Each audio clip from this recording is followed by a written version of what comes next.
સુરતમાં કમોસમી વરસાદ ખેડૂતો માટે આફતનો વરસાદ બન્યો. ડાંગરનો બધો જ પાક પાણીમાં ગરકાવ થઈ ગયો. સુરત શહેર અને જિલ્લામાં વરસેલો વરસાદ ફરી ખેડૂતો માટે આફત અને નુકસાનીનો વરસાદ સાબિત થયો છે. બીજી વાર ડાંગરનો પાક પાણીમાં ગરકાવ થઈ ગયો. સહકારી મંત્રીના કારણે આ વખતે ખેડૂતોને નુકસાની વેઠવાનો વારો આવ્યો છે. તરાજ મંત્રી દ્વારા ડાંગરનો પાક લેવાની ના પાડતા આજે ફરી ખેડૂતોએ રોવાનો વારો આવ્યો છે અને ખેડૂતે મોઢે આવેલો કોળિયો છીનવાઈ ગયો છે. જેમ રત્ન કલાકારોને સહાય આપવામાં આવી તેમ દક્ષિણ ગુજરાતના ખેડૂતોને પણ નુકસાનીનો સર્વે કરી સહાય આપવામાં આવે તેવી માંગ ખેડૂતો કરી રહ્યા છે. હજી પણ દક્ષિણ ગુજરાતમાં હવામાન વિભાગ તરફથી ભારે વરસાદની આગાહી કરવામાં આવી છે, ત્યારે ખેડૂતો પોતાનો પાક બચાવવા માટે મટામણ કરી રહ્યા છે. અમદાવાદમાં વગર વરસાદે ઘરોમાં પાણી ફરી વળ્યા. તંત્રની ઘોર બેદરકારી વચ્ચે જૂના વાડજમાં લોકો ગટરના પાણીમાં રહેવા માટે મજબૂર બન્યા. અમદાવાદમાં તંત્રની ગંભીર બેદરકારી સામે આવી છે. વગર વરસાદે ઘરોમાં પાણી ફરી વળ્યા છે. અમદાવાદના જૂના વાડજમાં ગટરના પાણી ઘરોમાં ઘૂસી જતા લોકોને ભારે હાલાકીનો સામનો કરવાનો વારો આવ્યો છે.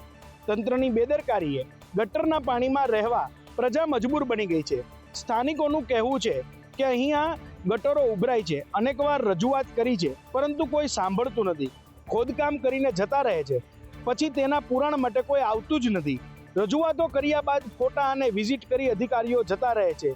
કામ ન થતું હોવાના આરોપ સ્થાનિકોએ લગાવ્યા છે. સતત ગટરના પાણી ઉભરાઈ જતા હોવાથી હવે જૂનાવાડ વિસ્તારમાં બીમારીના ખાટલા વધવા લાગ્યા છે. એક તરફ વડોદરાની વિશ્વામિત્રી નદીને કરોડોના ખર્ચે સફાઈ કામગીરી શરૂ કરવામાં આવી છે, તો બીજી બાજુ વિશ્વામિત્રી નદીમાં ગંદુ પાણી ઠાલવવામાં આવી રહ્યું છે. વડોદરાની મધ્યમાંથી પસાર થતી વિશ્વામિત્રી નદીમાં રાત્રિના સમયે કેટલીક જગ્યાએ કેમિકલવાળું પ્રદૂષિત પાણી ઠાલવી જતા હોવાના કિસ્સા વધ્યા છે.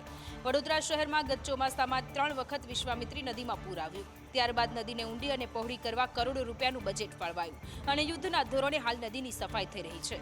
પરંતુ શહેરના ઉત્તર વિભાગમાં તમામ બ્રિજ નીચેથી વિશ્વામિત્રી નદીમાં નાખવામાં આવેલી પાઇપલાઇન દ્વારા વગર વરસાદે દૂષિત પાણીનો ધોધ વહી રહ્યો છે. સ્પેશિયલ નાખવામાં આવેલી પાઇપમાંથી પડતા મોટા ધોધ અંગે પાલિકા અધિકારીઓ અજાણ હોય એવી બાબત માનવી મુશ્કેલ છે.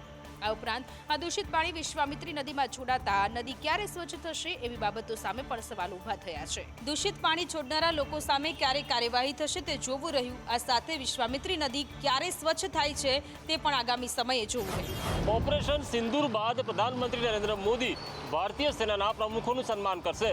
આગામી 3 જૂનના રોજ નરેન્દ્ર મોદી સ્ટેડિયમ ખાતે સન્માન સમારોહ યોજાશે. ભારતે પાકિસ્તાનને જડબાતોડ જવાબ આપવા માટે ઓપરેશન સિંદૂર હાથ ધર્યું હતું, જેમાં ભારતે દુશ્મન દેશને પછાડ્યું હતું, જેમાં ભારતીય સેનાનો સૌથી મોટો ફાળો રહ્યો છે. ત્યારે હવે સેનાના એ બહાદુર પ્રમુખોનું સન્માન કરાશે. બીસીસીઆઈ આઈપીએલની ક્લોઝિંગ સેરેમનીમાં ઓપરેશન સિંદૂરને સફળ બનાવનાર ભારતીય સેનાના પ્રમુખોનું સન્માન કરશે. બીસીસીઆઈના સચિવ દેવજીત સૈકિયાએ આ અંગે માહિતી આપી હતી. અમદાવાદના નરેન્દ્ર મોદી સ્ટેડિયમમાં 3 જૂને રમાનાર આઈપીએલની ફાઇનલ મેચમાં આ સન્માન અપાશે. ઇન્ડિયન પ્રીમિયર લીગ એટલે કે આઈપીએલ 2025નો સમાપન સમારોહ નજીક આવી રહ્યો છે. આ સમારોહ દેશભક્તિના રંગમાં રંગાશે, કારણ કે ભારતીય સેનાના પ્રમુખોને ખાસ સન્માન આપવામાં આવશે. વીર જવાનોને સન્માનિત કરવા માટે ઉચ્ચ અધિકારીઓ અને રાજનેતાઓને પણ આમંત્રણ આપવામાં આવ્યું છે. રાજ્યમાં કોરોનાના કેસ વધતા તંત્ર એલર્ટ મોડ પર આવી ગયું છે. બહારથી આવતા તમામ લોકોને ટેસ્ટ કરવા ફરજિયાત સૂચના આપવામાં આવી છે. ગુજરાતમાં કોરોનાના કેસ વધવાની શરૂઆત થઈ ગઈ છે. છેલ્લા 24 કલાકમાં અમદાવાદ શહેરમાં જ 17 નવા કોરોનાના કેસ નોંધાયા છે. અત્યાર સુધીમાં 76 એક્ટિવ કેસ રાજ્યમાં છે, જેમાંથી 2 દર્દીઓ સારવાર હેઠળ છે. ચાલુ માસમાં 89 કોરોનાના કેસ નોંધાઈ ચૂક્યા છે, જેમાંથી 13 દર્દીઓને ડિસ્ચાર્જ કરવામાં આવ્યા. સાથે જ દેશમાં પણ કોરોનાના કેસનો આંકડો વધવા લાગ્યો છે. હાલ દેશમાં કોરોનાના 1047 કેસ થઈ ગયા છે, જેમાં સૌથી વધુ 430 એક્ટિવ કેસ કેરળમાં છે, જે બાદ મહારાષ્ટ્રમાં 208, દિલ્હીમાં 104 અને ગુજરાતમાં 83 કેસ નોંધાયા છે. કર્ણાટકમાં 80 કેસમાંથી માત્ર 73 કેસ તો બેંગ્લુરુમાં જ છે. રાજ્યમાં કોરોનાના કેસ ધીમી ગતિએ વધવાની શરૂઆત થઈ ગઈ છે, ત્યારે અમદાવાદમાં 24 કલાકમાં 17 કેસ કોરોનાના નોંધાયા છે. રાજ્યમાં ફરી એક વખત શિક્ષણ વિભાગના અંધેર વહીવટનો નમૂનો સામે આવ્યો છે. સુરતમાં બંધ પડેલી ખાનગી શાળામાં આરટીઈ અંતર્ગત વિદ્યાર્થીને પ્રવેશ આપી દેવામાં આવ્યો છે. શિક્ષણ વિભાગના વહીવટી ગોરખધંધાનો જીવતો દાખલો સુરતમાં મળી આવ્યો છે.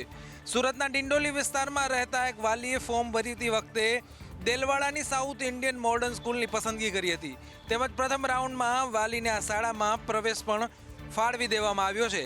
જોકે પ્રવેશ કન્ફર્મ કરવા ગયેલા વાલીને સ્થળ પર બેંક સીલ અને નોટિસ મળી આવી હતી. નોંધનીય છે કે સ્કૂલ સામે બેંક દ્વારા 1.66 કરોડની રિકવરી કાઢી હોવાથી શાળાને સીલ મારી દેવામાં આવ્યું હતું.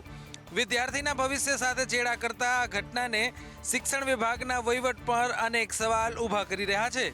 એક તરફ રાજ્ય સરકાર આરટીઈ અંતર્ગત વિદ્યાર્થીઓને સારા શિક્ષણનો ઢંઢેરો પીટી રહી છે, તો બીજી બાજુ બંધ પડેલી શાળાઓમાં વિદ્યાર્થીઓને એડમિશન અપાઈ રહ્યા છે. ડાયમંડ વર્કર યુનિયને મુખ્યમંત્રીને પત્ર લખ્યો છે. જાહેર કરેલા શિક્ષણ પેકેજમાં સુધારો કરવાની માંગ કરી છે. સુરતમાં ડાયમંડ વર્કર યુનિયને મુખ્યમંત્રી ભૂપેન્દ્ર પટેલને પત્ર લખ્યો છે. હીરા ઉદ્યોગના બેરોજગાર રત્ન કલાકારોના બાળકો માટે સરકારે જાહેર કરેલા શિક્ષણ પેકેજમાં સુધારો કરવા પત્રમાં ઉલ્લેખ કરવામાં આવ્યો છે. સરકારે 13,500 કરોડનું પેકેજ જાહેર કર્યું છે, જેમાં સંપૂર્ણ ફી સરકાર ભરે તેવી માંગણી પત્રમાં કરવામાં આવી છે. હીરા ઉદ્યોગમાં મજૂર કાયદાનું ઉલ્લંઘન થતું હોવાનો ઉલ્લેખ પત્રમાં કરાયો છે. ડાયમંડ વર્કર યુનિયને રત્ન કલાકારોનો સર્વે કરી સહાય આપવામાં આવે તેવી સરકાર પાસે માંગણી કરી છે. ડાયમંડ વર્કર યુનિયનનું કહેવું છે કે રત્ન કલાકારોને કાયદાકીય રીતે રત્ન કલાકાર સાબિત કરવું અઘરું કામ છે. તેથી યોજનામાં માંગવામાં આવતા પુરાવાઓમાં પણ છૂટછાટ આપવા બાબતે રજૂઆત કરવામાં આવી છે. હાલ તો ડાયમંડ યુનિયન વર્કરે રજૂઆત કરી છે. તેના પર હવે સરકાર શું નિર્ણય લે છે તે હવે જોવું રહ્યું. ખેડામાં પોલીસની ઉઘાડી લૂંટનો વિડીયો વાયરલ થયો હતો, જેને લઈને હવે કાર્યવાહી કરવામાં આવી છે. એએસઆઈ અને એલઆરડી જવાનને સસ્પેન્ડ કરવામાં આવ્યા છે. ખેડા જિલ્લામાં લોકો પાસેથી પોલીસ કર્મીની ઉઘાડી લૂંટનો વધુ એક પુરાવો સામે આવ્યો હતો. સેવાલિયા ગામ પાસે વાહન ચાલકો પાસેથી મન ફાવે તેટલા રૂપિયા ઉઘરાવતા પોલીસ કર્મીઓનો વિડીયો વાયરલ થયો. ટ્રાફિક જવાન નિલેશ પાટીલ અને એલઆરડી રાહુલ લાંચ લેતા ઝડપાયા હતા. ટ્રાફિક જવાન નિલેશ પાટીલ અને એલઆરડી રાહુલ લાંચ લેતા ઝડપાયા હતા. લાયસન્સ, હેલ્મેટ તથા અન્ય ડોક્યુમેન્ટના નામે રૂપિયાની ઉઘરાણી કરીને તેઓ કાયદેસર પાવતી આપીને દંડ લેવાને બદલે ઉચ્ચક રૂપિયા લઈ પોતાના ખિસ્સામાં નાખતા. સેવાલિયા બાલાસીનો રોડ પર બંને જણાનો લાંચ લેતો વિડીયો જાગૃત નાગરિકે ઉતાર્યો હતો, જે વિડીયો વાયરલ થતા બંને પોલીસ કર્મીઓ વિરુદ્ધ કાર્યવાહી કરવામાં આવી છે. દંડના નામે લોકો પાસેથી પૈસા પડાવી સરકારી તિજોરીને નુકસાન પહોંચાડતા ભ્રષ્ટ પોલીસ કર્મીઓને સસ્પેન્ડ કરવામાં આવ્યા છે.